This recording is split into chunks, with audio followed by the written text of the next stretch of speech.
I love you and our daughter so much. Why do you choose to leave me alone in this life? Chinedu was once a happy man. He had a beautiful wife, a playful little daughter, and a life filled with laughter. But everything ended the day the plane carrying his wife and child crashed on their way back from Abuja. No goodbyes. No last words. Just ashes and silence. From that day, Chinedu became a shadow of himself. For years, he lived in sorrow. He stopped smiling. He stopped attending gatherings. The house that once echoed with joy became a tomb of memories. Eventually, the city felt too loud for his pain, so he packed his bags and returned to the village to stay with his aged mother and his younger brother, Obinna, a lively 30-year-old who believed life must go on no matter what. The village was quiet, but Chinedu's heart was still restless. He determined to survive, not live. He opened a small mechanic workshop, pouring all his pain into engines, oil, and broken cars.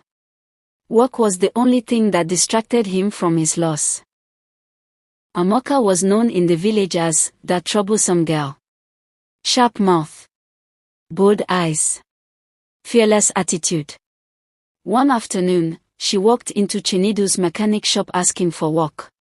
"Uncle, I can work here. I'm strong," she said confidently. Chinedu looked at her and scoffed. "This is not a place for girls. Go and find something else." That was the beginning of war. They argued loudly. Customers watched. Amoka insulted his pride. Chinedu dismissed her stubbornness. She left angrily, vowing never to step into that shop again. On her way home that same day, Amoka met Obinna, Chinedu's younger brother, stranded by the roadside with a faulty car. Instead of mocking him, she helped him push the car to a nearby mechanic. They talked. They laughed. Obinna liked her boldness. Amoka liked his calm nature. From that day, a friendship started. Amoka began visiting Obinna at home sometimes. But fate had a sense of humor. Every time she came, she always ran into Chinedu, and every meeting ended in arguments. Fire and fuel. Yet, something strange happened. Behind the insults were long looks. Behind the anger was curiosity. Behind the bitterness was attraction neither of them wanted to admit. Mama Chinedu noticed everything. She noticed the way Amoka's voice softened when she spoke to Chinedu. She noticed the way Chinedu pretended not to care but always listened when Amoka talked. Together with Obinna, she made a plan. But here was the twist: Mama Chinedu believed Amoka was meant for Chinedu, not Obinna. She felt Amoka's stubborn fire was exactly what could heal her broken son. However, Obinna proposed to Amoka. Shockingly, she accepted. She walked through the village showing everyone her ring, smiling proudly. Chinedu heard the news and felt something he hadn't felt in years: jealousy. He didn't understand it. He didn't want it. A week before the wedding, Chinedu told Obinna he needed to travel urgently to the city, and told him he will be back before the wedding finishes. Obinna agreed.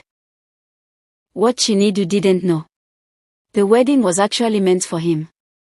Mama Chinedu had registered the marriage in Chinedu's name, believing fate would do the rest.